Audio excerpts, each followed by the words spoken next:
Welcome into the Pursuit of Manliness podcast, where we are vigorously equipping men to pursue biblical manliness. My name is Jarrett Samuels. I'm the host of the podcast.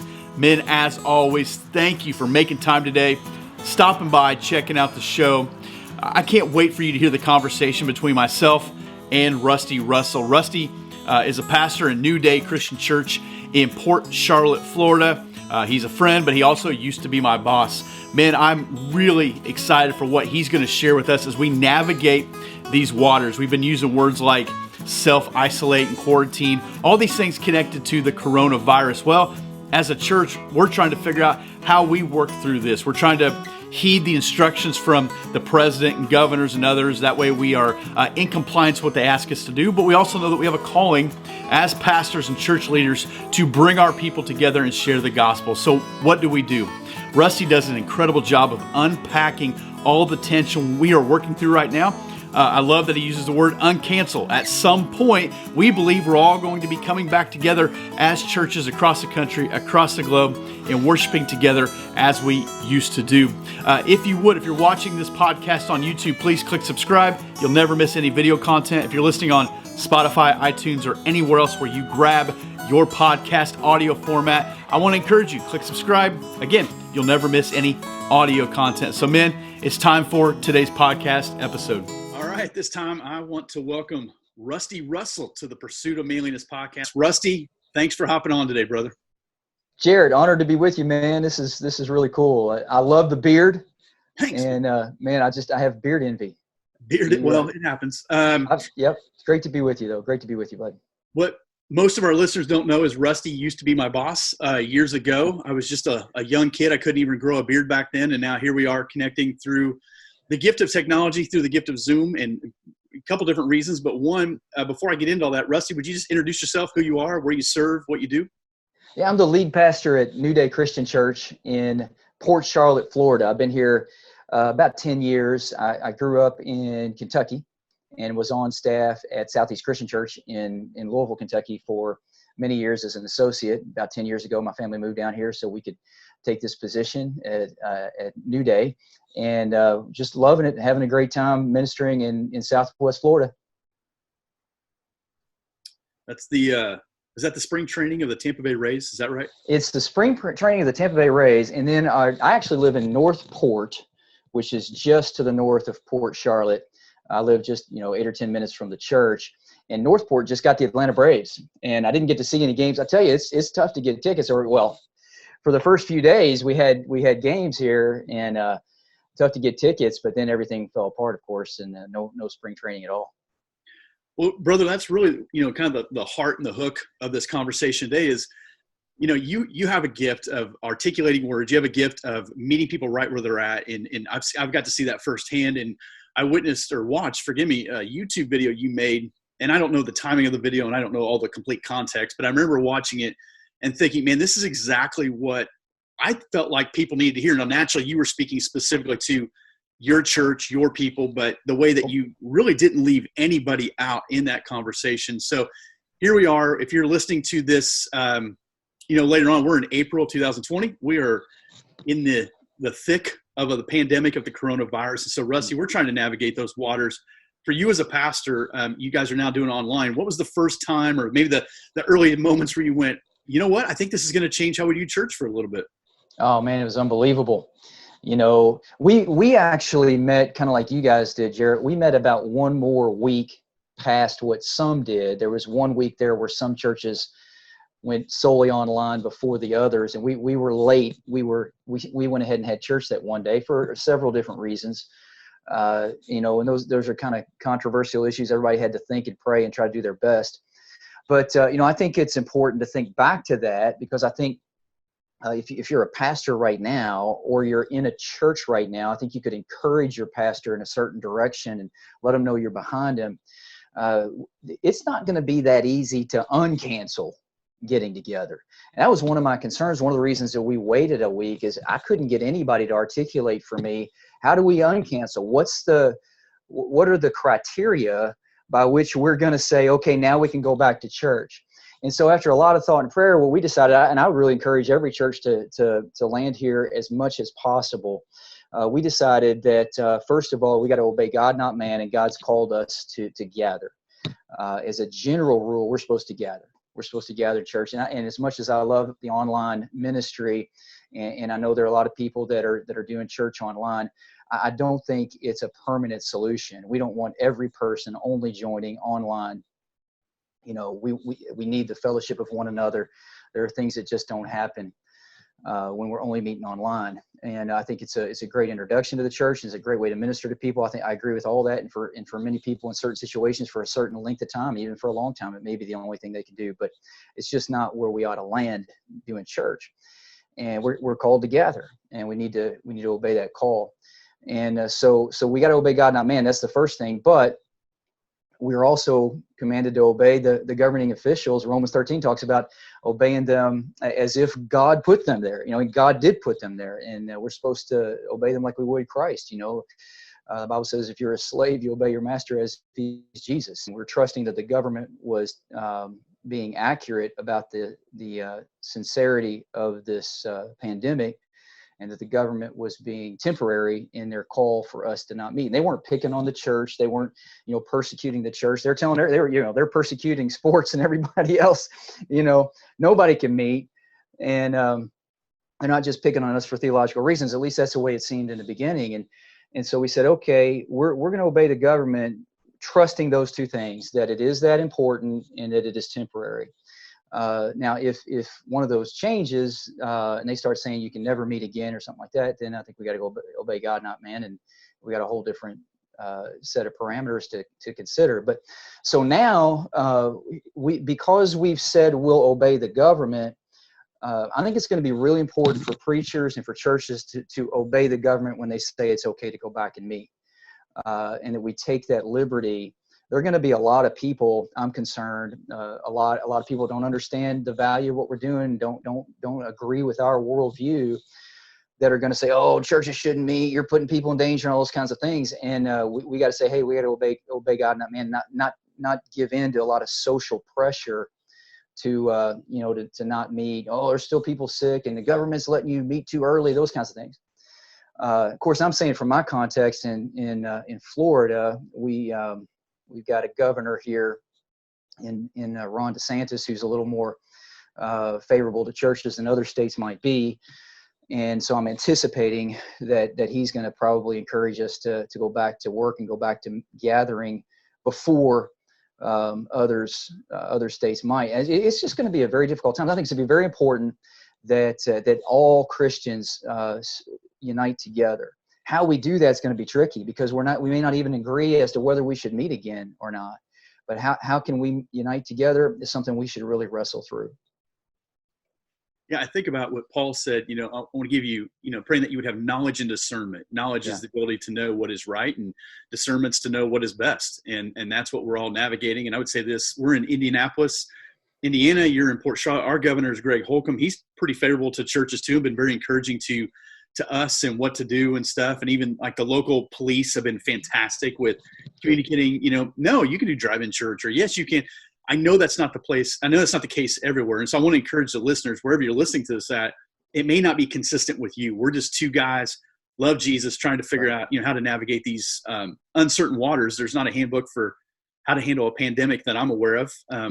However, we do see in the Bible, there are times where God has at least allowed things to happen. And in that, he has brought his people through that. And so that's I really took from your video as a source of encouragement. How can we encourage our people in this time where, as pastors, we're not even 100% certain of how to navigate this? How do we encourage them from a distance? Yeah, I mean, I think you got to use the tools that God has given you. I've learned how to take a selfie video and post it online, stuff that I just never thought I would probably ever do. And I let other people do that, let my kids help me or whatever.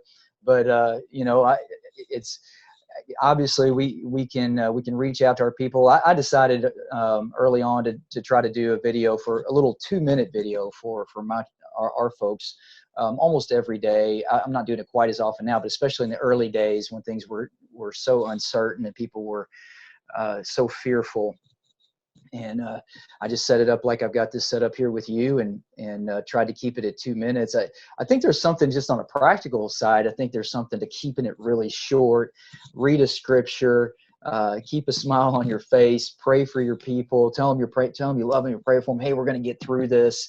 And I just, I had a little devotion. I actually broke up into like 3 or 4 sections and did another little point every day so I could keep it at 2 minutes. I think that was helpful. I hope it was helpful to people. But before this experience, if I were to backtrack maybe a few years ago, I don't know that I would have had the foresight to keep it brief. I typically talk too long. And so that was one thing I think I did right. And this one is I sent a little 2-minute video every day to the folks. And I think it was encouraging. Yeah, as you say, I think pastors, I made the joke the other day, we used to tell people all the time, you're the church, go be the church. You're at McDonald's, you're at wherever, you're the church. Now we're like, hey, come back to the church, we want you to come back. And you're like, what do you want us to do? Are we the church? Are we coming? So it's a both and situation. So we're learning how to do that. You've done it, talking into a camera with nobody in the room or very few people in the room. We're doing a virtual small group through Zoom where our people can get online and connect. So we're using, what we can do is use these gifts for good. God can redeem these, situations, Facebook Live, YouTube, whatever it is. I think it's forcing churches to really evaluate how their message is brought outside of the walls. We're supposed to go out there anyway. So Jesus said, God said, how about I just take everybody out of the building and see what you do with that? So how are you guys kind of handling that? Figuring out, this is how we talk to an empty room. This is how we hope it gets to your couch. Well, I mean, first of all, one of the things that we really pushed early on when they were still encouraging groups of 10 or less to meet, when they're still allowing that, is we encouraged that. And I took a little bit of heat for it. I was being reckless or whatever, but that was what the government had said was okay.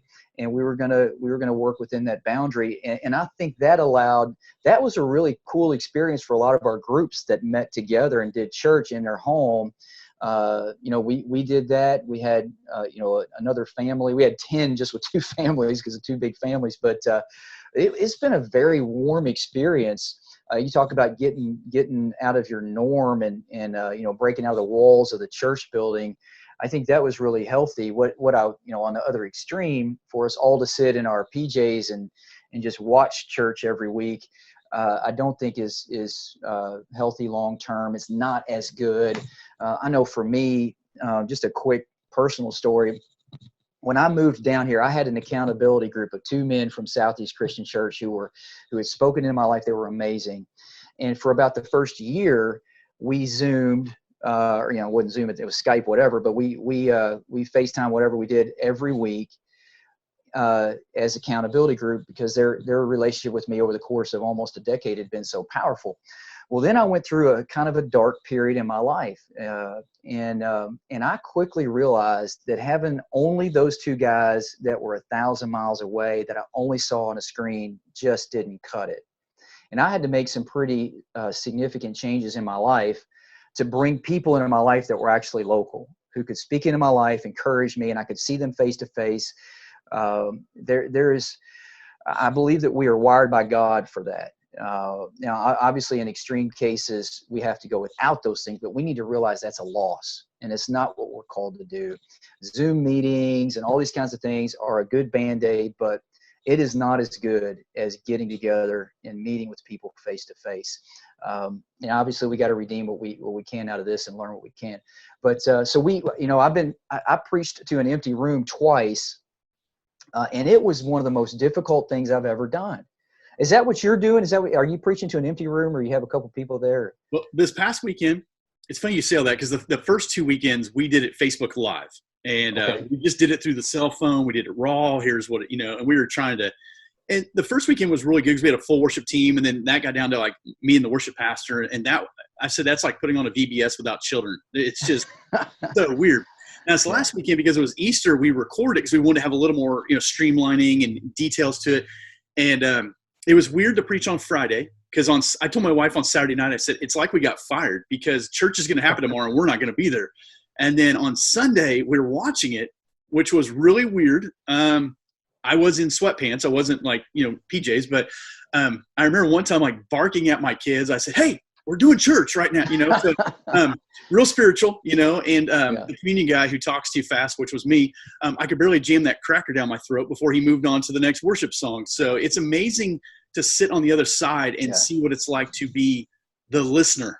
And I know we're thinking that as we're teaching, you're thinking about the people in their couch or in their living room or whatever, but to be it's different for sure. And you're right. It's not church, but it's a supplement. Like when you can't get the sun, you take a vitamin. It's like what we're doing right now. We're taking a vitamin to try to get us through the winter, but you can't live on the vitamin. Yeah.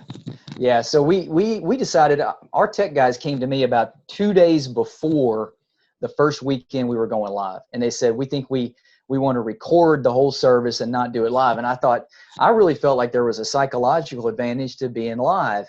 And they started explaining all the potential technical problems that could happen because we're doing it live. And there's another whole, wouldn't you rather have church? And so I kind of gave in and ended up, like you, kind of loving. I mean, it's a nice, for a brief period of time, to preach one time. We have 4 services typically on the weekends. I'm preaching one time on Friday afternoon, and then I got the whole weekend. It's just so different, very, very different. But so we're recording it. And we've learned a lot, through that. But we decided, everybody's got their different philosophies on this, and none of them's, right or wrong. But for us, we decided we wanted to kind of create some normalcy for people. Plus, I think I do better if I'm prepared and present something in a sort of a more normal setting. And so the first 2 weeks that I preached to an empty room and tried to look at the camera, because I knew everybody's behind a camera. And it was brutal. I mean, it was so difficult. I'd only done that 1 or 2 other times for some friends that got multi-site churches, and they'll sometimes tape a few days early or whatever. And so I knew that it was going to be tough. That was the one thing that helped me. So I worked so hard, but it was so difficult. And then the next week, our student pastor, Robbie, preached. I had the week off, and he talked about how difficult it was. And so for Easter, we decided that we were going to ask our band. In fact, our worship pastor had this idea, and I was so thankful. He just trying to look out for me. He said, how about if I have the band go sit and be an audience for you? And now we've still, in Florida, just, in case people care, in Florida, our church has been deemed, a necessary, what do you call it? Essential? An essential activity, and so we're so thankful for that. And so we only had like 6 or 8 people in the room watching me, but they sat back by the cameras and spread out, but it was, for me, was incredibly helpful to have just those 6 people. It felt, I can't explain it. If you've done a lot of preaching, you probably understand that. I felt like I was so much more myself, preaching to them and trying to look at the camera a lot as well. I mean, you can try to imagine everything else, but it's just, to not have anybody there is so difficult. So I would encourage, if you're a preacher and you're in that setting where you think you can get by with a few sitting there, I just think it's a whole lot better for me. I mean, that's just what worked for me. There's no right or wrong. We tried to, a couple weeks ago, we brought in this couch living room feet. We're trying, to make it, because I felt weird preaching at people when I felt like they were on their couch drinking coffee and, eating waffles. And so I thought, well, let's modify this a little bit. And I hated it. I hate sitting on the couch. I feel like a tool. And so this week we're like, no, we're not doing that. I got to stand up. So we're going to do it a little different. So it's a little less preachy, more conversational, but I'm not sitting on that couch anymore. At least not for the sermon part. But what I didn't like was, on Friday we recorded it. On Friday, I watched like 3 Good Friday services because we didn't have one. So I just was on Facebook watching them, and I saw some incredible guys sharing some really good stuff. And I thought, man, I'd like to have a do-over on that sermon right now. So too bad the worship pastor texted me, hey, it's all saved. I'm like, I'd like to change that. Because, for me, when I get about Saturday afternoon, I'm really, I'm already went through it numerous times. And then Sunday morning, it's like an illustration will come to mind or something will happen. And I'm like, It's so weird to know you need to forget about it because you can't do a lick about it at this point. Yeah, I mean, I backed up my week. I would take Mondays off. I'd preach Saturday night, 3 times Sunday, And then I would take all Monday off and start again on Tuesday, preparing for the next week. And since I wasn't doing Saturday, Sunday, I knew it was going to help our tech folks if I could do it on Friday. So I backed up and I started working Monday morning. So I try to do the exact same routine just a day earlier in the week, which helped me a ton. And so I'm preaching again, Friday afternoon as if it were Saturday this week. Yeah, I mean, for me, there's so much more energy. Now I have tried to up the preparation a little bit as far as the delivery preparation, knowing that it's such a different audience now. I mean, it's always difficult, but even more difficult in this setting. And so I'm using the pulpit just a little bit and trying to stand typically beside the pulpit. Some things I would typically do, but just a little bit less tied to my notes. And, again, those are things we all learn and experiment over the years with, but that's, I'm trying to just have the delivery a little bit better. Typically I had Saturday night and then 3 times Sunday by about 11:15 on Sunday. I feel like I know the sermon, and that's what would go out online and that kind of a thing. Now I don't have any of that, those other times. And I have probably added a couple 3 hours just to the week as far as preparation, just on practicing the delivery and having it ready. And we say all this not necessarily for the pastors that are listening, because they're trying to figure it out for their own church. Their own elder board is weighing in on stuff and staff and depending on what region you live in. What I really hope is the people that listen to this that are church attenders, I would say, just know that like your pastor loves you. They miss you. They want you back together. I've said, to our people, like, it's just not the same walking in here knowing that nobody's going to show up. It's really an anticlimactic thing. We used to make that walk from where I park to the end of the building. And even the other day I sat in my office because I was waiting to talk with somebody who was down the hall.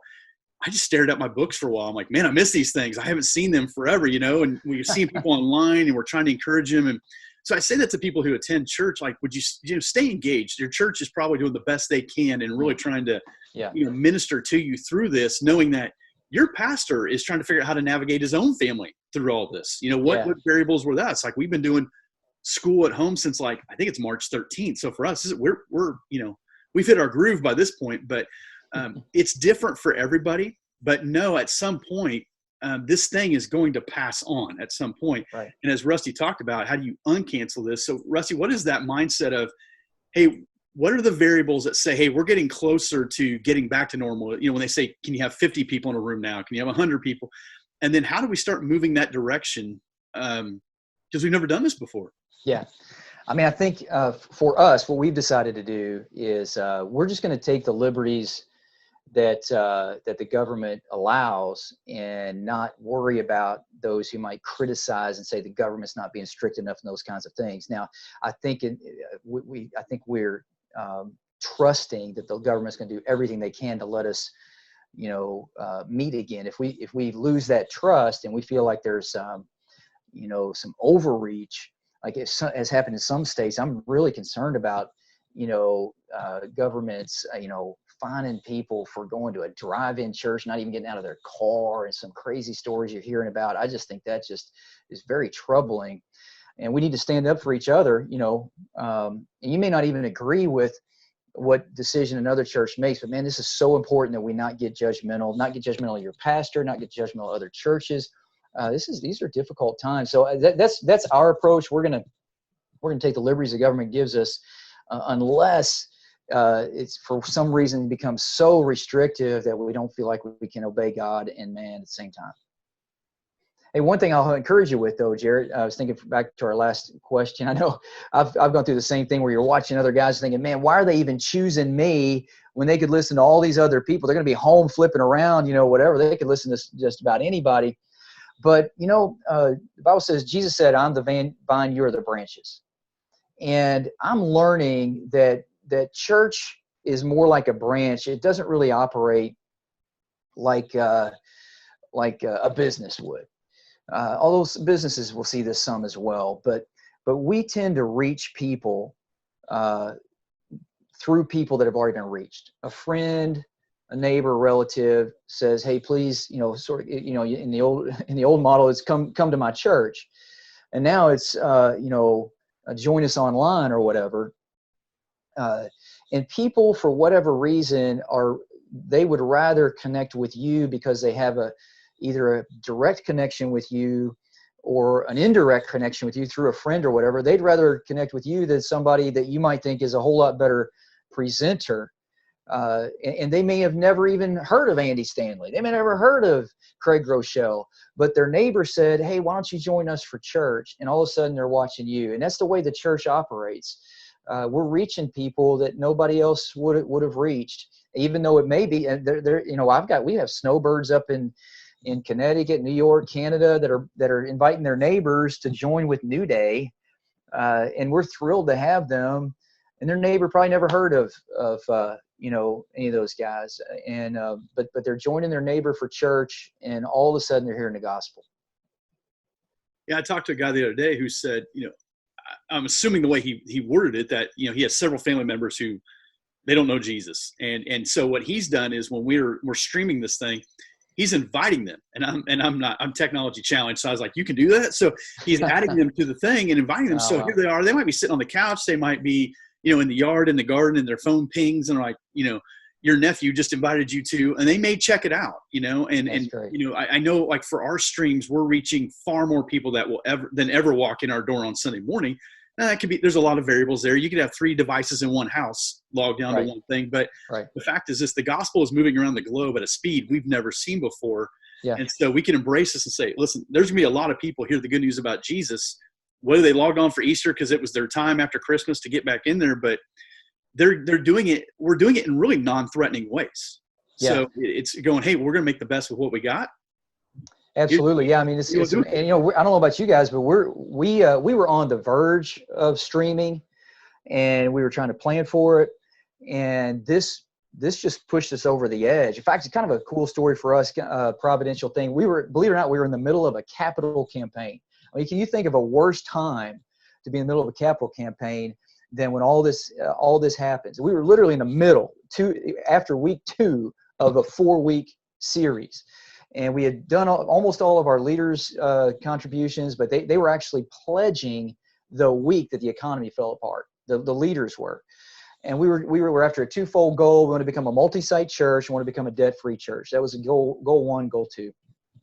Well, for us to start our next site was going to require us to purchase some equipment for our first site so that we could broadcast, with some level of excellence and all that kind of stuff.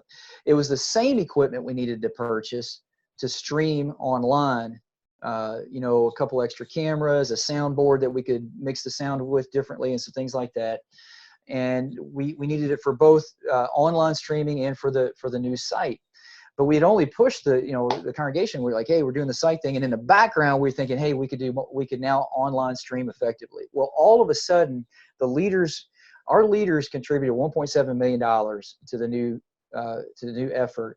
And they started actually sending money in, even in the middle of all this. And we had the money, the cash in hand to purchase this equipment so we could go online that first week with a level of excellence there's no way we could have the week before. A bunch of our tech folks had to work their tails off to get ready.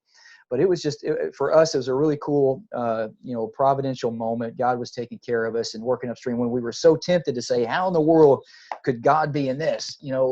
God, did you forget? Did you not know that this was going to be happening when, a year ago when we planned this campaign? Why did you let us do this? Well, here it was so obvious right off the bat why, the timing of God and all that was really amazing.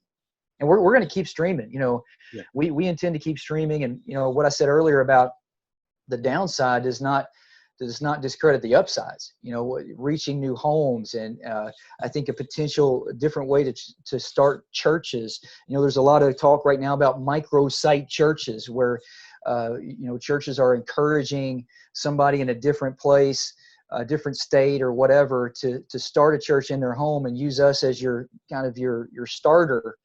And so we're talking about that. We got a lot of folks that come and winter with us, and then they go back up north to a place that's pretty desolate, no churches, nobody to worship with.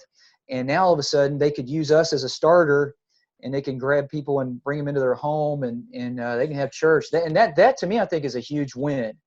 Obviously you talk about the gospel being broadcast everywhere, and that's amazing.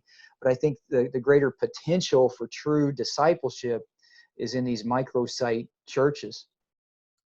Yeah, I've done that. I'll see a church that there's a guy out in Oregon. I love their style. I love their worship. And I've had our staff look at that. Hey, I want to see, this is what I'm trying to explain to you.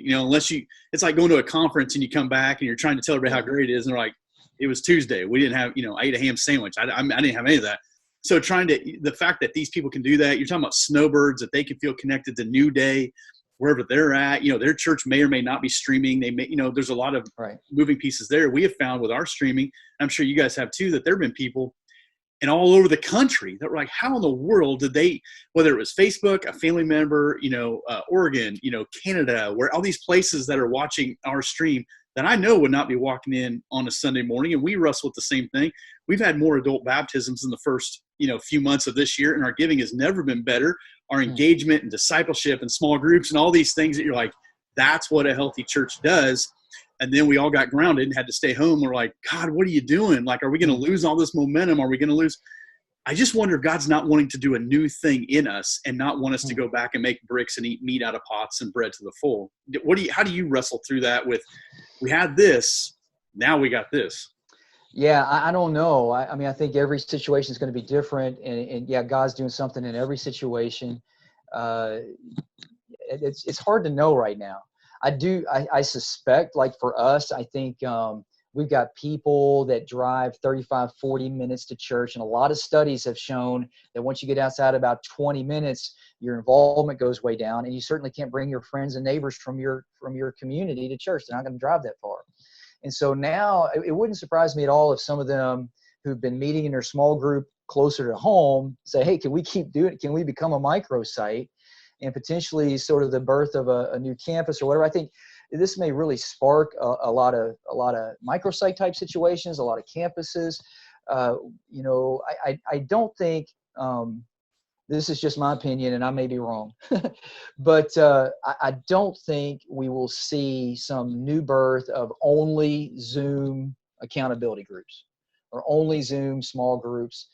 I just don't. I think that may be in the short run, people will like that, but my prediction would be in the long run, people will realize that it's just, I need to see, it may be better than nothing. And we can consume Bible studies and that kind of thing, but you need to see real flesh and blood people and interact with them and actually touch them. I know that's, that's, we're trying to keep social distance right now, whatever, but Bible said, greet one another with a holy kiss. And there should be some genuine affection going on between brothers. I just think that's supposed to be part of life. I don't touch anybody. So that's not a problem for me. As an introvert, I'm thriving. I'm telling you that, right? So, but I was thinking about that, early on in this thing, a couple weeks in, and my kids were like, man, I want to go back to school on May 1st. I'm going to go back. And, as an adult, I realized it's not going to happen, that they were not going to go back to school. And, forever, I hear older people give young people a hard time. They're always in those devices and they don't have any friends, they're not doing, and I'm like, I don't respond back to a text hardly. And my kids are grieving their friendships. They're grieving not being able to see their friends. So it's built in us. While Zoom and, Skype and FaceTime have a place, they can never replace, what being face-to-face, whether it's discipleship, evangelism, worship, teaching, those things can do. I think we're learning ways to utilize technology. I think sometimes the church has been behind when it comes to using it. I know there's some churches, I don't think I've ever been in one, but I've heard this. They said, if we live stream, people will never show up to church. If we serve communion in the coffee area, they'll never come in. God literally wiped our building clean and went, now what do you want to do? Now what? And that's what we're trying to do. He gave us a blank piece of paper and said, okay, now what? And we're all just trying to figure this out. Yeah. It's funny, probably, 35 years ago now, my dad, who was preaching at Southeast Christian Church in Louisville, Bob Russell, kind of an innovative visionary deacon came to him and said, we need to put you on the radio in Louisville. And there's a 50,000 watt station, WHAS. We're going to put you on the radio. It's going to be great. You're going to be able to preach to 50,000 people every week, whatever. And a lot of people said, oh, no, we don't want to do that because then people will just sit home and listen to Bob on the radio. They won't come to church. And just the opposite happened. People felt like they got a taste of what was going on at Southeast, and the church, just continued to grow and grow. in part because of that outreach. And I think now with live streaming, or streaming anyway, this is an opportunity. People are going to get it. People who would never darken the door of your church can now get an inside look. I mean, they hear stories and they see bad videos and such, and people are intimidated. It's intimidating for anybody. It's intimidating for you and me to walk into a new church, and we're pastors. I mean, think about somebody who doesn't even know anything about church. And so now they can actually sit and watch an entire hour and know exactly what happens. I think that's going to be a huge advantage, and churches that have been streaming are figuring that out. Not only is it an advantage for all the reasons of broadcast and all that, but in your local area, I think as well. I mean, like you said, one of the things I worry about is I think some of us pastors, we see the advantages. Oh, we can do Zoom, we can do this, whatever. And we think, oh, this is going to be great for the church. It's going to make it smaller. And there is some of that. But what we don't want to do, and I just think from my own personal experience and from, knowing human nature a bit, I don't think we should think that this is going to be a new normal and we don't even have to get together, especially those. I'm introverted like you. I'd be happy to just, hole up or whatever. But I've noticed something for me for the last month, having only been around mostly my family, I actually miss people. There was a small group of men, just godly older men, to get together every week. And they usually get together at a restaurant. And so they've now been getting together in our back lawn. They bring their lawn chairs in, they sit, 8 feet apart or whatever. And they sit down in our backyard. And I know, people may think whatever about that, but that's what they've been doing. And so I came in today to the office, and I'm usually the only one here. This is where I write my sermons here. And, but they're sitting out in the backyard. And I thought, man, I really want to go talk to those guys. I miss those guys. And typically I would see them somewhere. I'd be like, hey, and I'd run into my office like, I got things to do. But I actually went out and spoke to them for probably 10 minutes, stood my distance, but had a great conversation with them. And I find myself truly missing people, even though I'm, typically pretty introverted myself. So I just think, man, if I could get our guys to think about that, you really are going to want your people to gather together. If you're if you're a church member and you're in a group, whatever, and you're Zooming right now, it may be fine for a while, but as soon as you can, you want to be back together.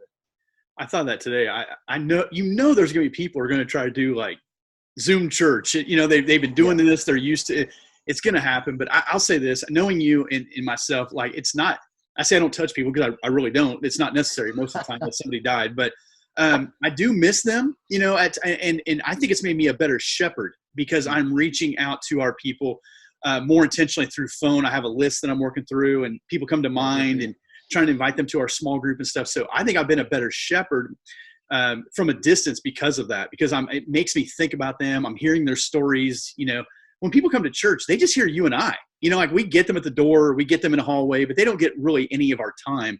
And to be on the phone with them, I'm getting to really hear, whether they're concerned about, how things going on their end or whatever. So there is an advantage to what we can learn something through this, that we can grow in this. But yes, God has built us for relationships. I do an online discipleship group called Tribe. We have guys all over the country, Belgium, wherever, we've had Afghanistan, whatever.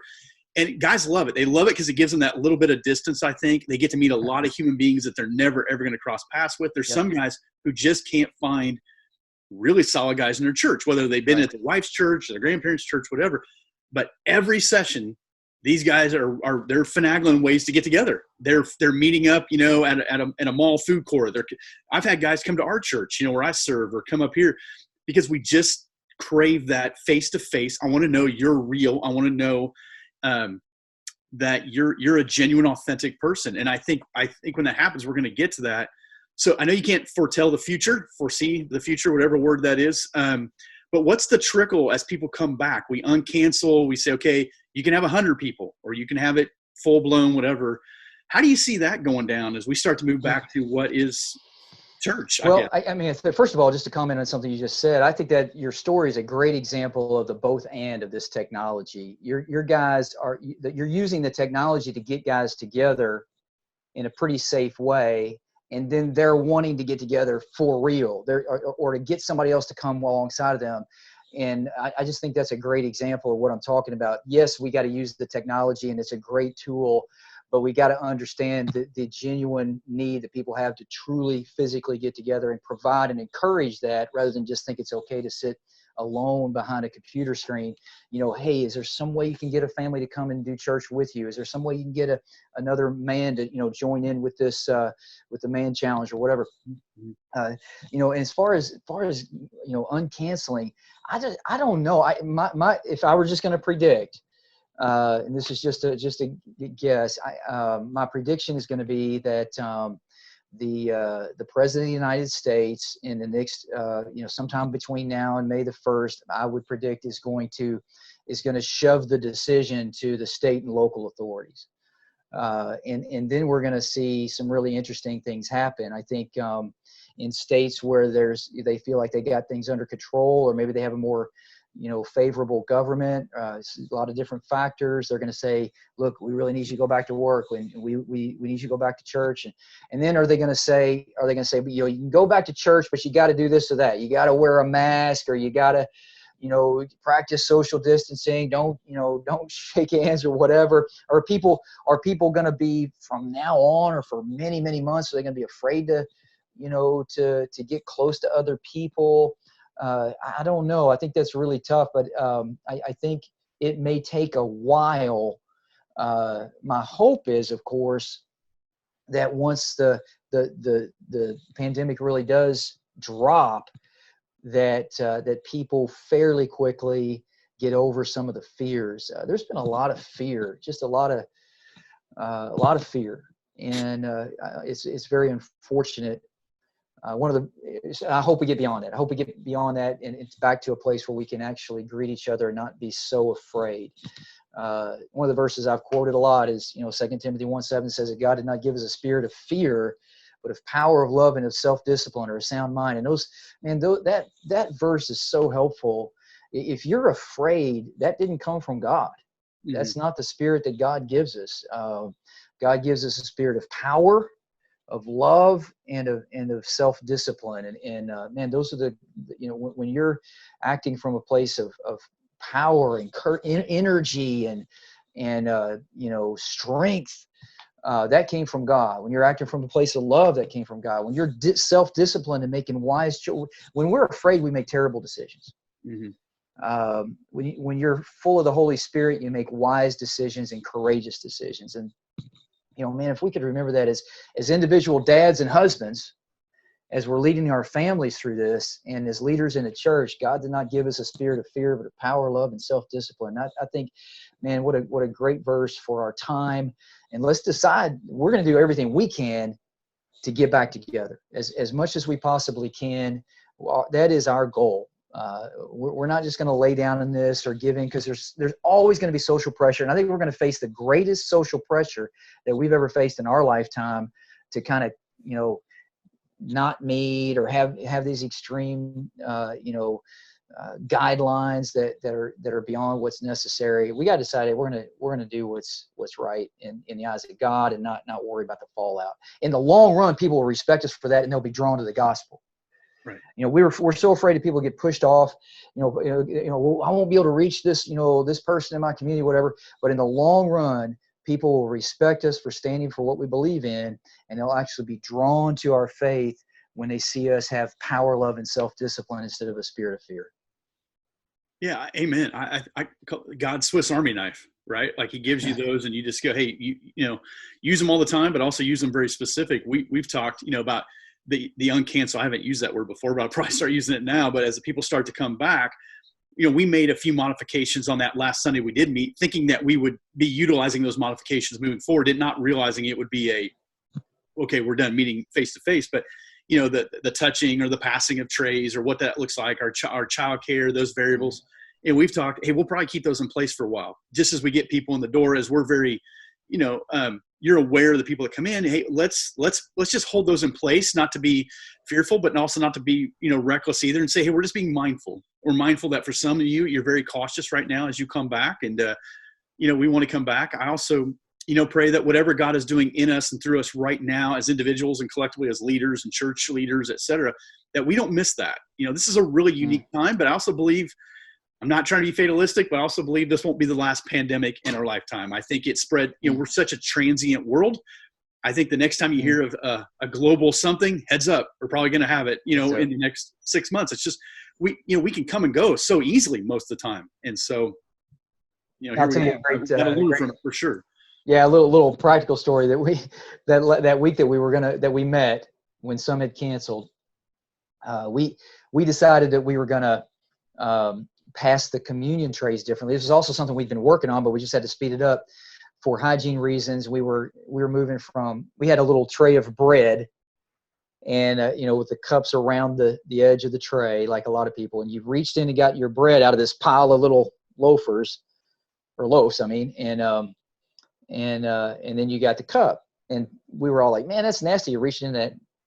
If you're germaphobe at all, they reached into that tray and getting that piece of bread. It's like, that's disgusting. So we had gone to, we were going to do 2 cups stacked.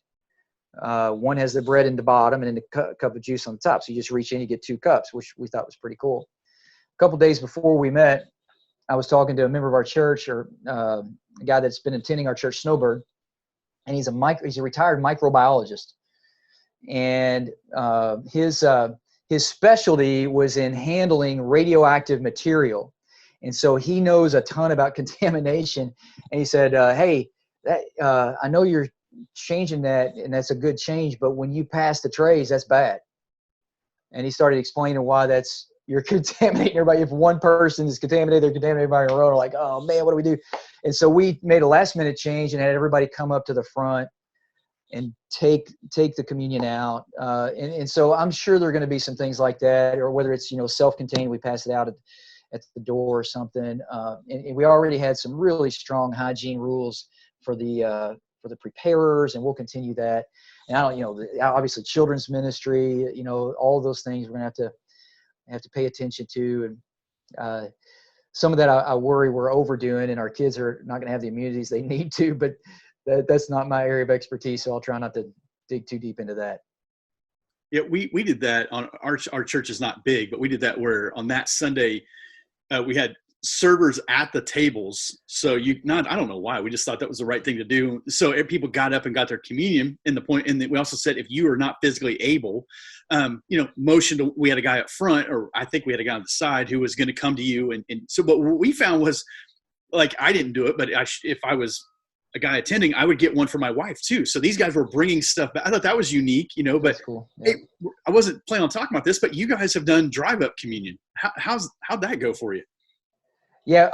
So what we did, we just made it available for people to pick up so they could join with us on Sunday. And that's going great. We had several hundred every week that would drive. We just made a time, a 2-hour shift, if you will, like on a Saturday morning, come from 10 to noon or 10 to 1, something like that. And you could drive through our carport and somebody will hand you a bag of 10 communion, self-contained communion glasses with the bread on the bottom and the juice, and that's worked great for us. We had several hundred every week come through. And so this past week, now the first couple of times I was still preparing my sermon, get ready to preach, because we were taping on Saturday night or something like that. We moved it to Friday night. And so this past Saturday morning, I stood out there and got to wave and interact with a whole bunch of people. That was kind of fun, and tried to keep my distance, and everything. But it was great. We also had children's activity bags that we gave out, and the people giving out the stuff, they've got gloves and masks on, and obviously are trying to be respectful. But people were so thrilled. So they got their kids' activity bag that went along with the weekend, and a bag for communion, and waved and drove off. It's pretty cool.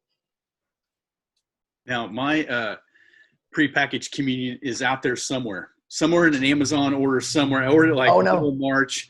Actually, the mail guy just showed up, so maybe there's my who knows. But I ordered it, never got it, because that's what we wrestle with. But because we bought it all up before you could, and all the live streaming stuff. And I tried to get a polite refund from the company, like, hey man, I needed this weeks ago. But it's funny, the regional thing, because when I would bring that up about communion, I would get nothing but like I felt like I was getting a lot of cringes, like, I don't know, man, I don't know. And I'm like, I see people doing it with gloves, and, like it can be done. And I think it's, this thing's very regional, but yet at the same time, there's a consistent talking point that everybody's affected on some level. Even the rancher in Wyoming is aware, at least, that this thing is going on. And rarely in the history of the world, do we all understand the challenge that we're faced right now. So just to end us, wrap us up, man, what would you say to our people? What do you say to Christians, whatever, to say, hey, it's going to be okay. God is on his throne. Here's our charge to you. I mean, a couple things. First of all, to your guys, your men that have been, faithful part of your tribe here, Jarrett, man, first of all, I'm so proud of you guys for being godly men and hungering for fellowship and for the word of God. This is a great time. I mean, this is a great time to be a Christian leader in your home and in your church. Your pastor needs you to be a man. He needs you to be a godly man. Your wife and your kids. This is an incredible time. As much as what's the old quote about when you can keep your head when others about you are losing theirs, then you'll be a man, my son. I mean, this is the time. Everybody's losing their head, and if you can keep yours, if you can stay encouraged. God did not give us a spirit of fear, but of power, love, self-discipline. You say, man, that's going to be me. I want to be a godly man. What an incredible opportunity to lead right now. And we need every man, leading and encouraging your pastor. Tell him you're praying for him. Encourage him to be a godly man. And don't get judgmental. It's so easy, especially for men, man. We can judge everybody for being a wimp or not caring enough or whatever. And we got to decide, hey, I'm going to stand with my brothers. It's like, the old illustration, the soldiers in the barracks may argue and fight over a card game, but on the battlefield, they stand shoulder to shoulder. This is a time for us to stand shoulder to shoulder, be on the battlefield and stand up for our brothers. Even if we disagree with what they've done, whatever decision, they're my brother in Christ. I'm going to stand with them. And then, man, just trust that God's got this. I said in one of my sermons, when we get impatient, in the waiting room of all this, let's not forget who we're being impatient with. Do we trust the providence of God? We've got to trust that God is in control, and he's the one who's going to decide when this is over.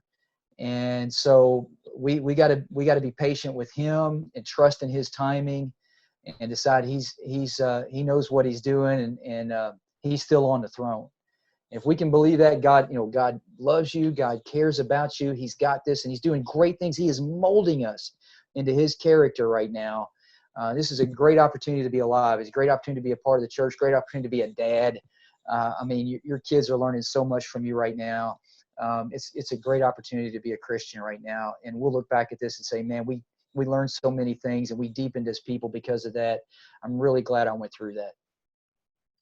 Amen, brother. Rusty, thanks again, man, for making time. I appreciate your words. They're encouraging to me and to the listeners, all over who are digesting this. And we will get through it, and we'll be better for it. Thank you, Jared. It's an honor, man. Thanks. Keep doing what you're doing.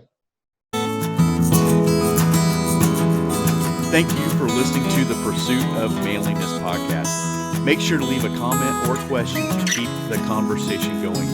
I would also appreciate if you would share this show with your friends as we seek to build better men together.